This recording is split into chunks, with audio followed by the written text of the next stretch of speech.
हाय, good morning छात्रों। Math mystery के इस चैनल पर आप लोग का बहुत बहुत स्वागत है। मैं आप लोग को इस चैनल के माध्यम से कक्षा 10th, 9th, 11th और 12 इन 4 क्लास के मैथ का फुल कोर्स कराऊंगा। यानी कि इस चैनल पर आपको क्लास 9, 10th एवं 11, 12 का मैथ कंप्लीट वीडियो मिलेगा, जिसको देखकर आप आसानी से मैथ को समझ सकते हैं, सीख सकते हैं, मैथ के रहस्य को आसानी से आप जान सकते हैं। तो आप देख सकते हैं हमारे पास अभी कक्षा 10 का मैथ है, जिसको हम लोग शुरू करने जा रहे हैं। तो जानेंगे त्रिकोणमिति के बारे में, चैप्टर 8 का अध्ययन करेंगे। उसके बाद हम लोग इस बुक को शुरू से पढ़ेंगे लगातार, और इसको हम लोग बहुत जल्द कंप्लीट कर लेंगे। त्रिकोणमिति आखिर है क्या? सबसे पहले हम लोग जानेंगे कि त्रिकोणमिति है क्या। तो त्रिकोणमिति जो है ये मैथ का मध्य स्थिति है। त्रिकोणमिति वह गणित है जो गणित का मध्य स्थिति का स्थान ले सकती है, और इसे J.F. हार्वर्ट ने 1890 ईस्वी में कहा था। अब आइए हम लोग इसके आगे समझते हैं। त्रिकोणमिति जो होता है इसको अंग्रेजी में ट्रिग्नोमेट्री कहा जाता है, और ट्रिग्नोमेट्री जो है 3 शब्दों से मिलकर बना हुआ है। ट्री, उसके बाद गॉन और मिट्री, यानी कि इन 3 शब्दों से मिलकर बना हुआ है। और ये तीनों शब्द जो हैं ग्रीक भाषा से लिए गए हैं, जिसका अर्थ आप देख सकते हैं। ट्री यानी होता है 3, गोन यानी भुजा, और मेट्रोन यानी माप। यानी कि त्रिकोणमिति का अर्थ निकल कर आता है 3 भुजाओं का माप। अब आइए हम लोग जानते हैं कि त्रिकोणमिति जो है हमारे लिए क्यों इम्पोर्टेंट है, ये क्यों ज़रूरी है। तो त्रिकोणमिति जो है ये क्यों ज़रूरी है, इसका उपयोग आखिर होता कहाँ है, इन सब को हम लोग समझने का प्रयास करते हैं। आप देख सकते हैं हम यहाँ पर एक मीनार का चित्र बनाए हैं, जिसका लंबाई हमने ये दे दिया AB, यानी कि AB लंबाई का एक मीनार है। और एक बच्चा जो है या एक छात्र जो है इस मीनार से कुछ दूरी पर खड़ा होकर देखता है मीनार के शिखर को, कि छात्र के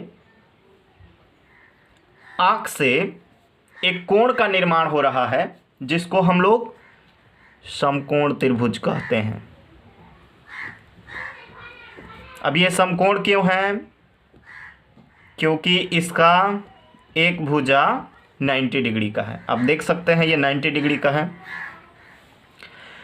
अब त्रिकोणमिति के प्रयोग से क्या फायदा होने वाला है? तो देखिए, ये छात्र जो है AB यानी कि इस मीनार की लंबाई को मापा नहीं है, और बगैर मापे हुए त्रिकोणमिति के प्रयोग से छात्र ये बता सकता है कि A से B की लंबाई कितनी है। यानी कि बिना माप के बताया जा सकता है कि AB की लंबाई कितनी है। तो समझ गए होंगे, आशा करता हूं कि आप लोग समझ गए होंगे कि त्रिकोणमिति का उपयोग कहाँ होता है। इसके अलावे कहाँ कहाँ होता है ये भी हम लोग जान लेते हैं। इसके अलावे त्रिकोणमिति का उपयोग जो है पृथ्वी से तारों और ग्रहों की दूरी मापने के लिए इसका प्रयोग किया जाता है। जो प्राचीन काल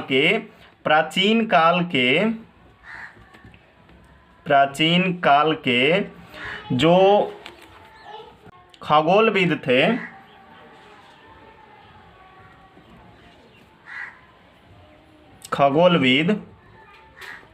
वे इसका प्रयोग करते थे।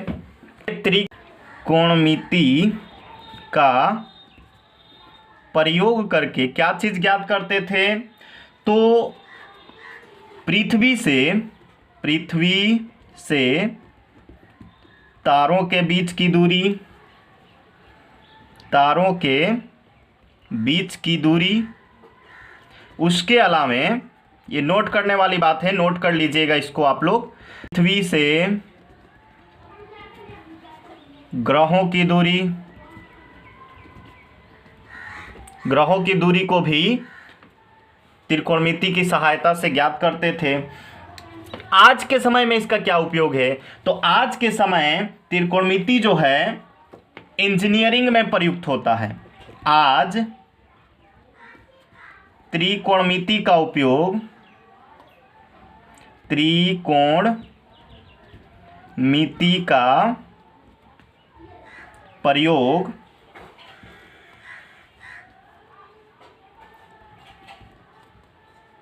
इंजीनियरिंग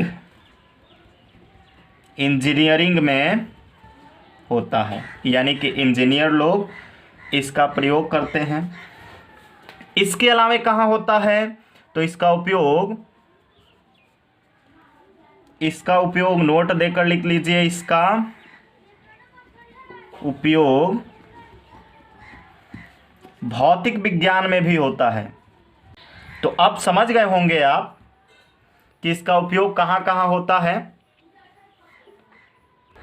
अब इस अध्याय में हम लोग जानने वाले हैं त्रिकोणमिति के बारे में। तो सबसे पहले आप जान लीजिए कि त्रिकोणमिति जो होता है ये एक समकोण त्रिभुज पर आधारित होता है। समकोण त्रिभुज आप समझते हैं, उस त्रिभुज को कहा जाता है जिसका कोई एक भुजा 90 डिग्री का हो। ये समकोण त्रिभुज हमने बना दिया, ये भुजा 90 डिग्री का है, ठीक है। अब इसका नाम दे देते हैं हम ABC। कोण भी यहाँ पर 90 डिग्री का है। तो इसमें एक कोण जो है समकोण है और अन्य दो कोण ये जो बचे हुए हैं ये दोनों न्यून कोण हैं। ये दोनों कौन से कोण हैं? न्यून कोण। आप याद रखिएगा, क्योंकि इन दोनों कोणों का योग जो होगा, इन दोनों कोणों का योग यानी कि कोण BAC और प्लस कोण ACB इक्वल टू 90 डिग्री होगा। क्योंकि आप जानते हैं कि तीनों कोणों का माप त्रिभुज के तीनों कोणों का माप कितना होता है? 180 डिग्री होता है। तो एक कोण जब 90 डिग्री का है, एक कोण जब 90 डिग्री का है, तो अन्य दो कोण कितने के होंगे? 90 के होंगे, ठीक है। इस बात को आप लोग याद रखेंगे। तो त्रिकोणमिति जो होता है इसमें समकोण त्रिभुज की भुजाओं के कुछ अनुपातों का उसके न्यून कोणों के सापेक्ष अध्ययन किया जाता है। यानी कि कुछ अनुपात ज्ञात किए जाते हैं उसके, यानी कि त्रिभुज के न्यून कोणों के सापेक्ष। तो अब हम लोग उन अनुपातों को क्या कहेंगे? तो उन अनुपातों को कहा जाता है कोणों का, नोट करके लिख लेंगे कि न्यून समकोण त्रिभुज की भुजाओं के कुछ अनुपातों का उनके न्यून कोण के साथ अध्ययन किया जाता है,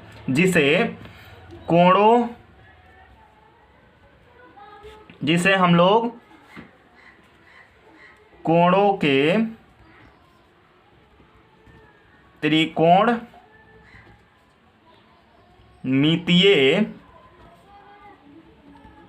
अनुपात कहते हैं, ठीक है। अब हम इन त्रिकोणमितीय अनुपातों का अध्ययन करेंगे। उससे पहले हम समकोण त्रिभुज से जुड़ी हुई कुछ जानकारियां हासिल कर लेते हैं। जैसे कि ये एक समकोण त्रिभुज हो गया जिसका एक भुजा 90 डिग्री का होता है और 90 डिग्री के कोण के सम्मुख भुजा जो होता है, मतलब उसके सामने वाला जो भुजा होता है, अर्थात ये कर्ण कहलाता है। इसका नाम क्या हो गया? कर्ण। उसके बाद ये जो पड़ा हुआ भुजा है, क्षैतिज रेखा इसको बोला जाता है क्योंकि ये पृथ्वी के समानांतर है। तो इसको हम लोग क्या बोलते हैं? इसको हम आधार बोलते हैं। अब आधार क्यों कहते हैं, तो आधार आप समझते हैं, जब हम किसी घर को बनाते हैं, किसी मकान को बनाते हैं, तो उसका पहले आधार बनाया जाता है, यानी कि मिट्टी जो होता है उसको खोद करके उसका आधार बनाया जाता है। उसके बाद ऐसे आधार बनाने के बाद उस पर हम लोग पिलर देते हैं, यानी कि आप लोग देखे होंगे घर बनाते हुए कि ऐसे इसमें रॉड डाल करके और सीमेंट वगैरह डालकर इसको खंबे की तरह खड़ा किया जाता है। तो ये हो गया आधार, और ये जो खंबे की तरह खड़ा होता है ये हो गया लंब। अब एक चीज़ और देख सकते हैं आप कि अगर इसको नीचे की तरफ कर दें हम लोग, ये अगर नीचे की तरफ आ जाए और ये ऊपर की तरफ, तो ये आधार लंब भी हो सकता है और ये लंब आधार बन जाएगा। तो ये लंब और आधार जो होते हैं आपस में परिवर्तनशील होते हैं, यानी कि आधार लंब हो सकता है और लंब जो है ये आधार बन सकता है। ठीक है, अब इस बात को आप लोग भली भांति समझ गए होंगे। अब इसमें ए बी, इसका नाम अगर हम दे दें ए बी सी डी, तो ए बी भुजा क्या हो गई, ए बी भुजा जो है ये लंब है। दूसरा बी सी भुजा क्या है, ये आधार है।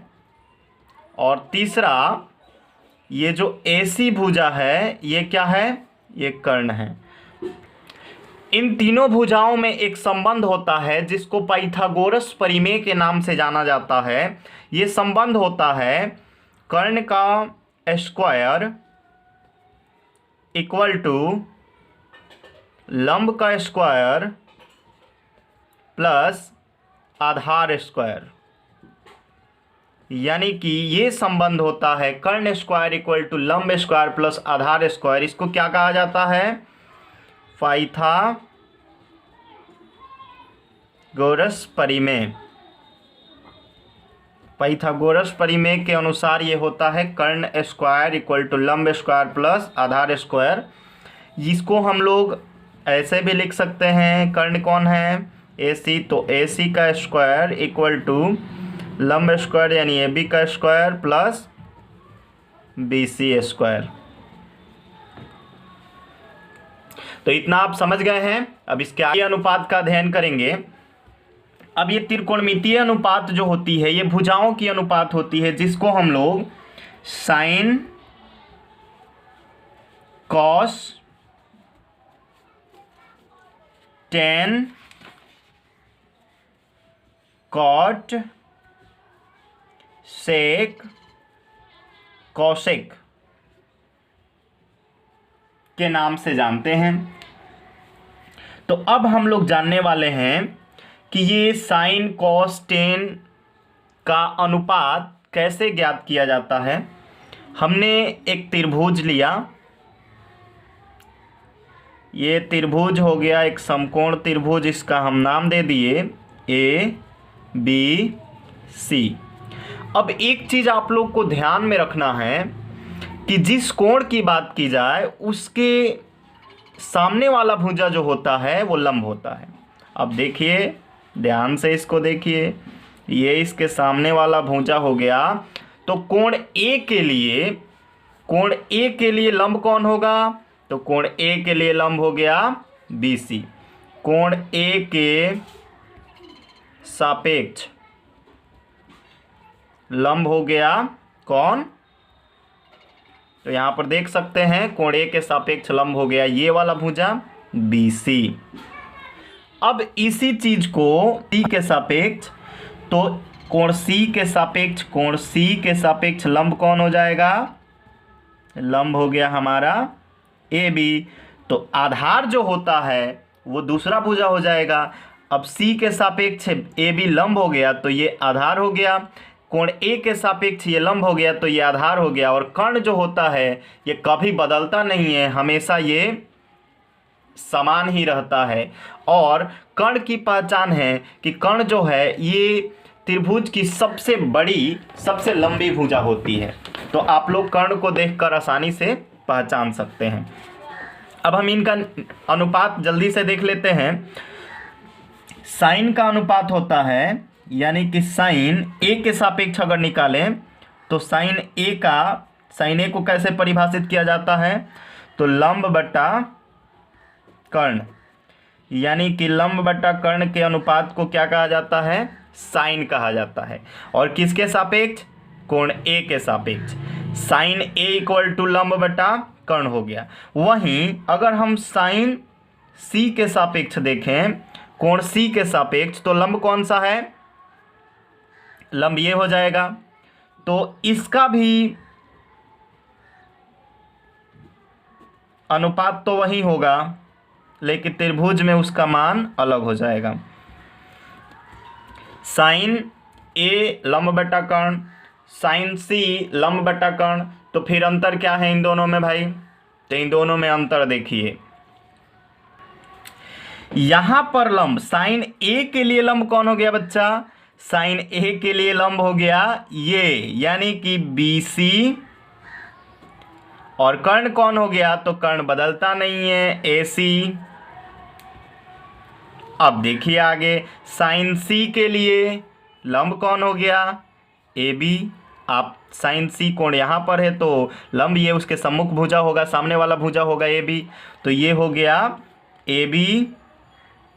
और कर्ण कौन हो गया, तो कर्ण बदलता नहीं है, AC। अब मान बदल गया कि नहीं, आप देख सकते हैं। अगर मान लेते हैं कि ये 3 cm का है, ये 4 cm का है और ये 5 सेंटीमीटर का है, यानी कि यहाँ पर भुजा का मान हम लिख दिए 3 सेंटीमीटर, 4 सेंटीमीटर, 5 सेंटीमीटर। तो साइन ए का मान क्या आ जाएगा, साइन ए का मान आ जाएगा 4/5, यानी BC की लंबाई तो 4 है और AC की लंबाई तो 5 है। इसी तरीके से अगर हम इसका मान ज्ञात करें, साइन का ही मान लेकिन कोण C के सापेक्ष, तो इसका मान क्या हो जाएगा, AB का मान आप देख सकते हैं कि 3 दिया गया है और AC का मान तो अपरिवर्तित है तो 5 ही रहेगा। ये अनुपात निकल कर आ गया। तो अब आप समझ सकते हैं कि कोण के सापेक्ष मान सिर्फ बदलता है लेकिन भुजाओं का अनुपात नहीं बदलता है। चलिए आइए अब हम दूसरे अनुपात को परिभाषित करते हैं। दूसरा है कॉस। ऐसे ही कॉस ए इक्वल टू क्या हो जाएगा, तो आधार बट्टा कर्ण होता है, आधार बट्टा कर्ण।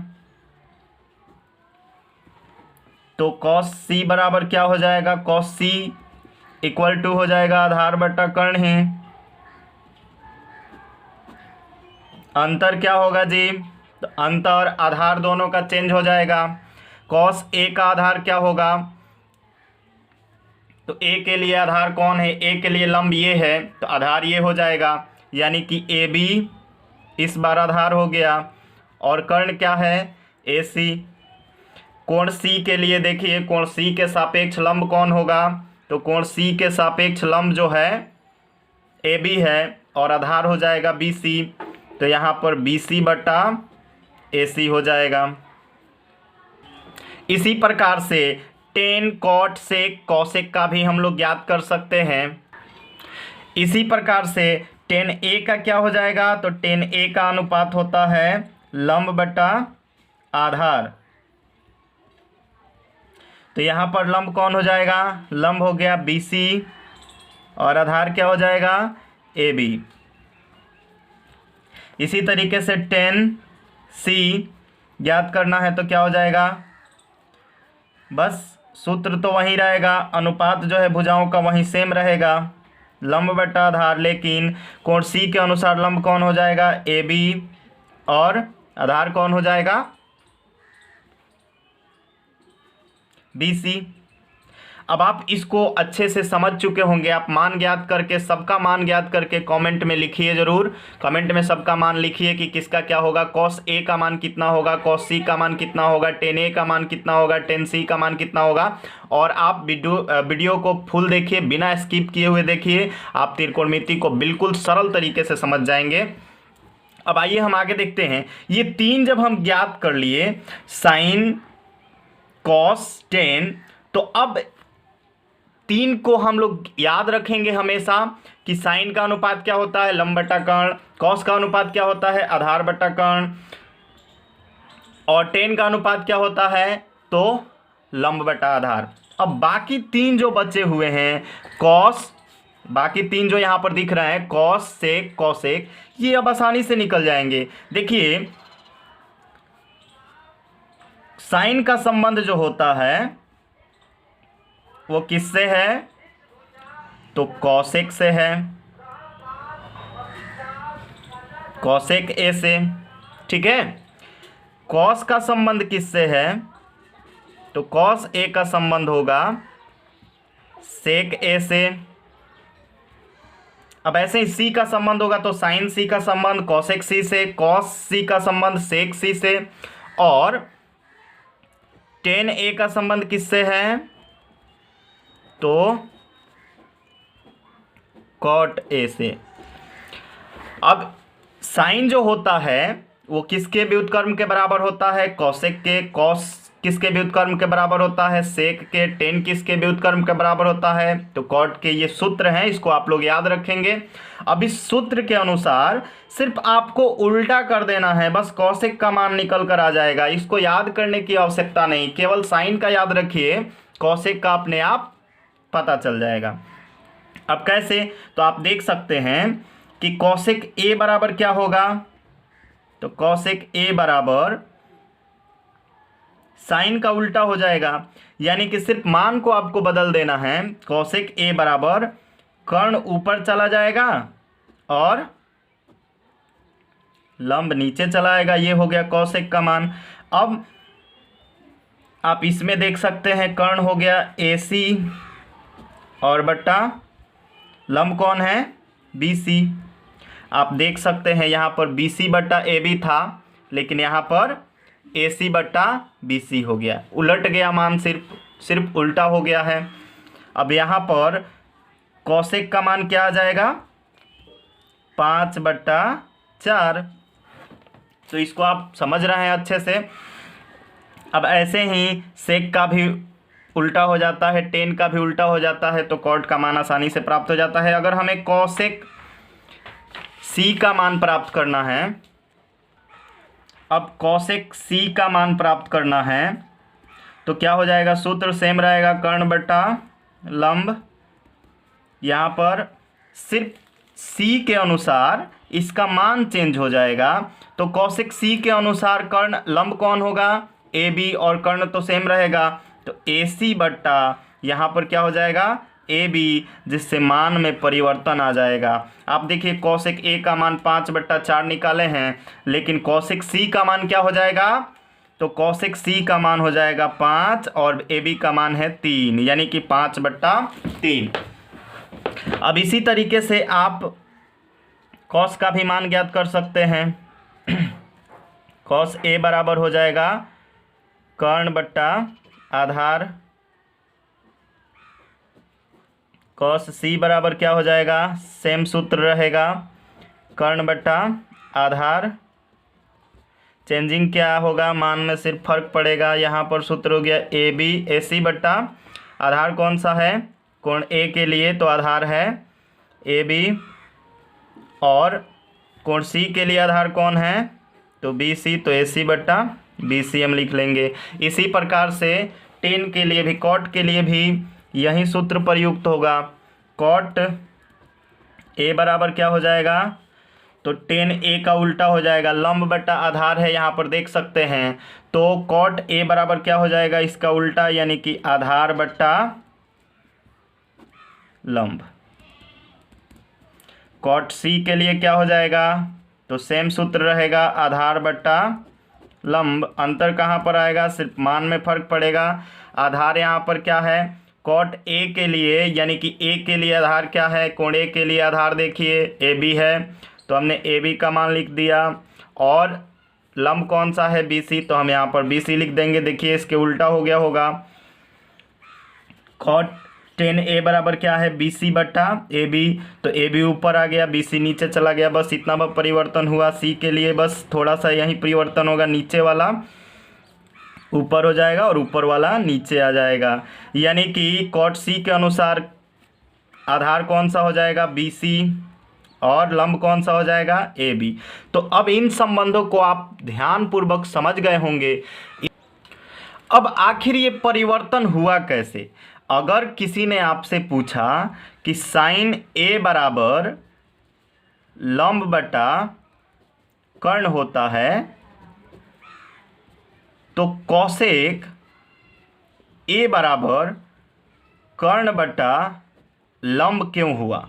ठीक है, इसका आंसर आप बड़ी सरलता से दे सकते हैं। देखिए यहाँ पर आपको दिख रहा होगा एक सूत्र, साइन ए इक्वल टू 1 बट्टा कौसेक ए होता है। इसी सूत्र का प्रयोग करके हम निकाल सकते हैं। अब साइन ए बराबर हमने क्या लिख दिया, 1 बट्टा कौसेक ए।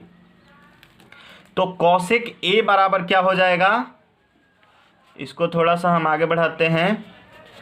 कौसेक ए बराबर हमारा आ जाएगा, कौसेक ए बराबर 1 बट्टा साइन ए। अब यहाँ पर 1 बट्टा साइन ए का अनुपात लिखिए, तो साइन ए का क्या होता है, लंब बट्टा कर्ण। अब आप जानते हैं कि अब हमें इसको क्या करना पड़ेगा, ऊपर भेजना पड़ेगा। तो ये ऊपर चला गया, कर्ण 1 से गुना हुआ तो कर्ण ही हुआ, और नीचे आ गया लंब। तो इस तरीके से ये आप देख सकते हैं कि इस तरीके से ये सत्यापित हो गया कि